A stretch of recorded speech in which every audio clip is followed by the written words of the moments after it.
Hari ini kita akan menyelami salah satu legenda paling terkenal dari tanah Jawa, yaitu legenda tentang asal-usul air laut yang asin. Cerita ini bukan hanya dongeng pengantar tidur, tapi juga penuh dengan pesan moral tentang keserakahan dan kebijaksanaan. Jadi, siapkan diri kalian, karena kita akan berlayar ke masa lalu. Alkisah, di sebuah desa pesisir di Jawa Timur, hiduplah seorang pemuda yang sangat baik hati bernama Jaka. Ia dikenal karena kedermawanannya. Meskipun hidupnya sederhana sebagai seorang nelayan, Jaka tidak pernah ragu untuk berbagi hasil tangkapannya dengan tetangga yang membutuhkan. Di sisi lain, ada juga seorang saudagar kaya raya yang sangat terkenal dengan sifat kikirnya. Namanya Pak Kikir. Hartanya melimpah ruah, gudangnya penuh dengan hasil bumi, tapi ia tidak pernah mau menolong sesama. Baginya, setiap butir beras adalah keuntungan yang harus dijaga. Suatu hari, musim kemarau panjang melanda desa. Sumur-sumur mengering, sawah retak-retak, dan para nelayan, termasuk Jaka, kesulitan mendapatkan ikan. Penduduk desa mulai kelaparan. Dalam keputusasaan, banyak warga yang mencoba meminjam bahan makanan dari Pak Kikir, tapi selalu ditolak dengan kasar. "Pergi kalian semua, aku tidak punya apa-apa untuk diberikan," begitu teriaknya setiap kali ada yang datang ke rumahnya yang megah. Jaka merasa sangat prihatin melihat kondisi desanya. Ia ingin sekali membantu, tapi hasil tangkapannya sendiri tidak cukup bahkan untuk dirinya. Suatu malam, setelah seharian melaut tanpa hasil, Jaka duduk termenung di tepi pantai, memandangi bulan yang bersinar terang di atas lautan yang tenang. Tiba-tiba, ia melihat cahaya aneh berkelip di kejauhan, di tengah laut. Didorong oleh rasa penasaran, Jaka segera mengambil perahu kecilnya dan mendayung menuju sumber cahaya itu. Semakin dekat, cahaya itu semakin terang. Ternyata, cahaya itu berasal dari sebuah pulau kecil yang sebelumnya tidak pernah ia lihat. Pulau itu tampak ajaib, dengan pepohonan yang berkilauan dan pasir pantai yang memancarkan cahaya keemasan. Dengan hati-hati, Jaka mendaratkan perahunya. Di tengah pulau, ia melihat sebuah gubuk tua yang tampak sederhana namun memancarkan aura kedamaian. Dari dalam gubuk, keluarlah seorang kakek tua dengan janggut putih panjang. Kakek itu tersenyum ramah kepada Jaka. "Selamat datang anak muda, aku tahu tujuanmu kemari," kata sang kakek dengan suara yang lembut namun berwibawa. "Aka, terkehut." Bagaimana kakek ini bisa tahu? Kakek itu seolah bisa membaca pikiran Jaka. "Aku melihat kebaikan hatimu dan kepedulianmu terhadap sesama. Aku akan memberimu sesuatu yang bisa membantumu dan desamu." Sang kakek kemudian masuk ke dalam gubuk dan keluar membawa sebuah benda yang aneh. Benda itu adalah sebuah lesung kecil, alat penumbuk padi tradisional yang terbuat dari kayu jati yang sudah sangat tua. "Ini bukan lesung biasa, Jaka," jelas sang kakek. "Ini adalah lesung ajaib. Apapun yang kau minta, lesung ini akan mengeluarkannya. Untuk memulainya, katakan lesung ajaib. Keluarkan dan sebutkan apa yang kau inginkan. Untuk menghentikannya, kau harus mengatakan lesung ajaib. Berhentilah." Jaka menerima lesung itu dengan perasaan tak percaya. Namun, ada satu syarat yang diberikan oleh sang kakek. "Gunakan lesung ini dengan bijaksana. Jangan pernah menggunakannya karena keserakahan. Dan jangan biarkan lesung ini jatuh ke tangan orang yang salah."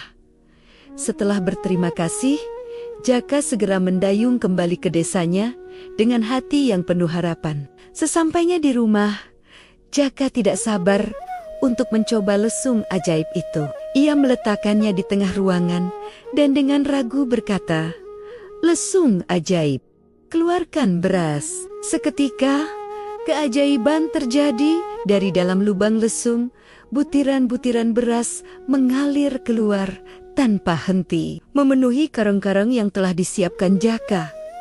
Jaka sangat gembira. Ia lalu mengucap mantra penghentinya. Lesung ajaib, berhentilah, dan aliran beras itu pun berhenti. Keesokan harinya, Jaka membagikan beras itu kepada seluruh penduduk desa. Tentu saja semua orang senang dan berterima kasih. Kabar tentang Jaka yang tiba-tiba memiliki banyak beras dengan cepat menyebar ke seluruh penjuru desa dan akhirnya sampai juga ke telinga Pak Kikir. Pak Kikir sangat penasaran. Bagaimana mungkin seorang nelayan miskin seperti Jaka bisa mendapatkan begitu banyak beras di tengah musim paceklik. Didorong oleh rasa iri dan keserakahannya, Pak Kikir diam-diam mengintai rumah Jaka pada malam hari. Ia mengintip dari celah jendela dan matanya terbelalak saat melihat Jaka menggunakan lesung ajaib untuk mengeluarkan berbagai macam bahan makanan. Pak Kikir tidak bisa menahan nafsunya. Ia harus memiliki lesung itu. Baginya, lesung itu adalah kunci untuk menjadi orang terkaya di dunia. Malam berikutnya, ketika Jaka sedang terlelap, Pak Kikir menyelinap masuk ke dalam rumah dan mencuri lesung ajaib itu. Tanpa pikir panjang, ia segera membawa lesung itu ke kapalnya yang besar, berencana untuk melarikan diri ke pulau lain, di mana ia bisa menggunakan lesung itu sepuasnya, tanpa ada yang tahu. Di tengah lautan yang luas, di bawah cahaya bulan, Pak Kikir tidak sabar untuk mencoba hasil curiannya. Ia ingin sesuatu yang sangat berharga, sesuatu yang lebih berharga dari emas, sesuatu yang menjadi kebutuhan pokok tapi seringkali mahal, yaitu garam. Di masa itu, garam adalah komoditas yang sangat bernilai. Haha, aku akan menjadi Raja Garam, gumamen. Ya, dengan suara gemetar karena kegirangan, ia berteriak. Lesung ajaib, keluarkan garam. Benar saja, lesung itu mulai bekerja. Butiran-butiran garam putih bersih mulai mengalir keluar dari lubang lesung. Pak Kikir tertawa terbahak-bahak melihat garam yang terus melimpah. Kapalnya mulai penuh dengan tumpukan garam yang menggunung. Cukup, cukup, teriak Pak Kikir saat melihat kapalnya sudah hampir penuh. Tapi lesung itu tidak berhenti. Garam terus saja keluar, semakin banyak dan semakin cepat. Pak Kikir panik. Dia mencoba segala cara untuk menghentikannya. Dia memukul-mukul lesung itu, menutup lubangnya dengan tangan, tapi sia-sia. Aliran garam terus berlanjut. Tiba-tiba, ia teringat. Pasti ada mantra untuk menghentikannya. Tapi apa? Karena mencuri, ia tidak pernah mendengar Jaka mengucapkan mantra penghentinya. Berhenti, bodoh, stop, diam, teriaknya dengan putus asa. Tapi lesung itu seolah tidak peduli. Garam yang terus keluar membuat kapal Pak Kikir menjadi sangat berat. Perlahan tapi pasti, kapal itu mulai tenggelam. Pak Kikir yang serakah itu tidak mau meninggalkan hartanya. Ia mencoba menyelamatkan garam-garam itu, namun beratnya beban membuat kapal itu tenggelam semakin cepat. Akhirnya, kapal itu pecah dan tenggelam ke dasar lautan, membawa serta Pak Kikir dan keserakahannya. Dan lesung itu pun ikut tenggelam ke dasar samudra. Namun, keajaibannya tidak berhenti. Di dasar lautan yang gelap, lesung ajaib itu terus-menerus mengeluarkan garam tanpa henti.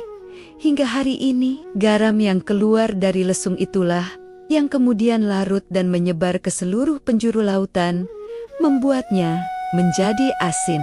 Dan begitulah, menurut legenda, asal-usul mengapa air laut terasa asin. Sebuah kisah yang mengajarkan kita bahwa keserakahan pada akhirnya akan membawa kehancuran. Jaka, dengan kebaikannya, berhasil menyelamatkan desanya sementara Pak Kikir tenggelam bersama harta yang ia dambakan. Cerita ini mungkin hanya sebuah legenda, tapi pesan moral di dalamnya sangat relevan hingga sekarang. Pentingnya berbagi, bahaya dari sifat serakah, dan kebijaksanaan dalam menggunakan apa yang kita miliki. Setiap kali kita merasakan asinnya air laut, mungkin kita bisa sedikit teringat pada kisah lesung ajaib ini. Bagaimana menurut kalian? Apakah kalian punya versi lain dari cerita asal-usul air laut asin dari daerah kalian? Coba bagikan di kolom komentar ya. Jangan lupa untuk like video ini jika kalian suka dan subscribe channel ini agar tidak ketinggalan cerita-cerita menarik lainnya. Terima kasih sudah menonton. Sampai jumpa di video berikutnya.